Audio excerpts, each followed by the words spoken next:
প্রিয় শিক্ষার্থী বন্ধুরা, আজ আমরা শিখব পিতা এবং পুত্রের বারবার পরীক্ষায় এই অঙ্কটি আসে দেখতে পাই। চলুন আমরা সেই অঙ্কটি শিখি।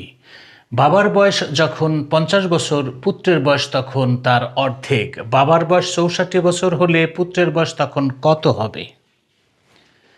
আপনারা খেয়াল করুন, যখন বাবার বয়স 50 তখন পুত্রের বয়স থাকে তার অর্ধেক। অর্থাৎ বাবার বয়স যখন 50, পুত্রের বয়স তার অর্ধেক হলে 50 থেকে বা 50কে আমরা 2 দিয়ে ভাগ করলে অর্থাৎ অর্ধেক 1 ভাগে থাকে 25, অর্থাৎ পুত্রের বয়স তখন 25 এবং বাবার বয়স তখন 50। একইভাবে বাবার বয়স যখন 64 বছর, পুত্রের বয়স তখন কত হবে? এই হলো অঙ্কের মূল প্রশ্নটি। তো আমরা 64 বছর থেকে যখন 25 বছর বিয়োগ করব, তখন এখানে থাকবে 39 বছর। যখন বাবার বয়স 64 বছর, পুত্রের বয়স থাকবে তখন 39 বছর।